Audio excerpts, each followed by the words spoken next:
আসসালামু আলাইকুম, কেমন আছেন সবাই? আশা করছি সবাই ভালো আছেন। আমরাও ভালো আছি আলহামদুলিল্লাহ। নতুন আরও একটি ব্লগ দেখার জন্য সবাইকে আমন্ত্রণ জানাচ্ছি। তো এখানে হাসপাতালে যাওয়ার পথে যে বুড়িগঙ্গা নদী পার হচ্ছি আমরা। কদিন আগে মা অসুস্থ ছিল, সেখানে দেখতে যাচ্ছি।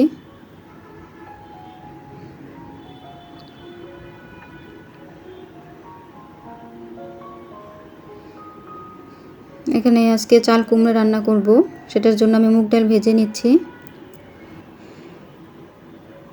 বারবার নাড়তে হবে, তা না হলে নিচ দিয়ে পুড়ে যাবে।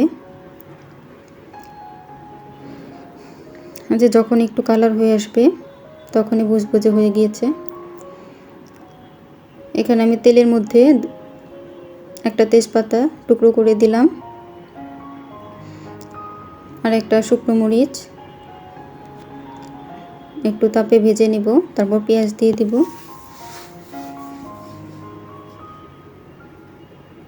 এখানে আস্ত জিরা দিয়ে দিলাম। জিরাটা পেঁয়াজ দেওয়ার আগেও দেওয়া যায়, আমার তখন মনে ছিল না, এখন দিয়ে দিলাম। সব কিছু দিয়ে এবার পেঁয়াজটা ভেজে নিব। তারপর এখানে 1 চামচ আদা রসুন বাটা দিয়ে দেব। আদা রসুনটা এইভাবে ভেজে নিতে হবে, আদা রসুনে না হয় কাঁচা গন্ধ থেকে যাবে।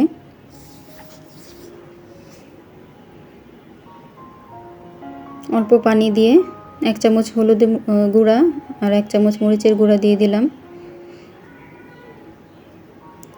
এখন দিয়ে দিব 1 চামচের মতো জিরার গুঁড়া আর 1 চামচের মতো ধনিয়ার গুঁড়া।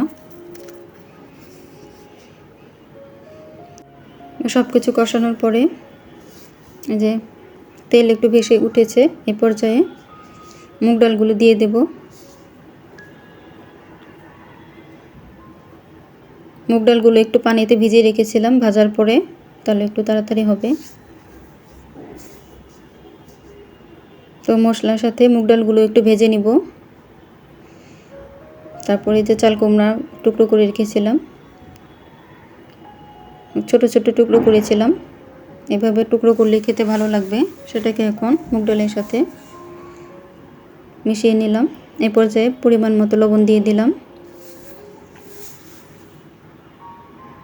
এখন কোনো পানি না দিয়ে এটাকে একটু ঢেকে সিদ্ধ করে নিব। এই যে চাল কুমড়া থেকে কিছু পানি উঠেছিল, এখন আমি অতিরিক্ত পানি দিয়ে দিলাম।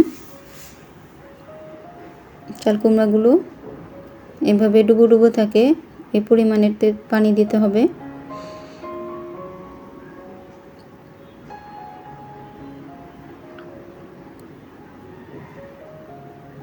তো এখন এভাবেই আমি চাল কুমড়াটা সিদ্ধ করে নিব। ডাল যেন পুরোপুরি সিদ্ধ না হয়, এই যে আস্তে আস্তে থাকবে। ধনেপাতা থাকলে দিতে পারেন, আমাদের ছিল না, হয়ে গিয়েছে চাল কুমড়া মুগ ডাল দিয়ে।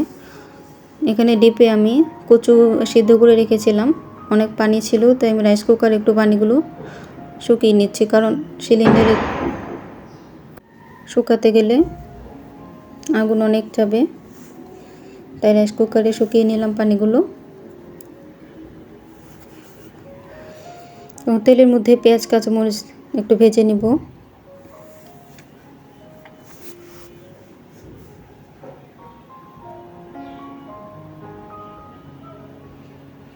পরিমাণ মতো লবণ দিয়ে দিলাম। তো একটু ভাজা হয়ে গেলে ইলিশ মাছের মাথাটা দিয়ে দিলাম। মাথাটা এখন পেঁয়াজের সাথে ভেজে নেব একটু। তো আজকে আমি হলুদ মরিচ কিছুই দিব না কচুর মধ্যে, এভাবে সাদাই রান্না করব ইলিশ মাছ দিয়ে। কোনো পানিও অ্যাড করব না, কারণ কচুতে পানি আছে।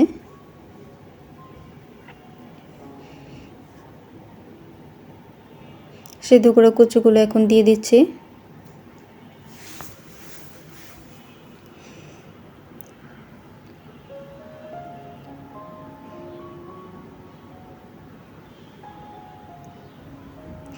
এভাবে কিছুক্ষণ নাড়তে হবে।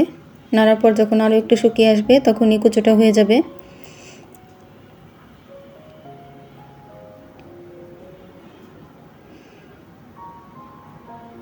তো এই যে শুকিয়ে গিয়েছে, প্রায় হয়ে গিয়েছে ইলিশ মাছ দিয়ে কচু। তো আজকে এই পর্যন্তই। পরবর্তী ব্লগ দেখার জন্য সবাইকে আমন্ত্রণ জানাচ্ছি। ভালো থাকবেন সবাই, আর চ্যানেলটি সাবস্ক্রাইব করে দিবেন। আল্লাহ হাফেজ।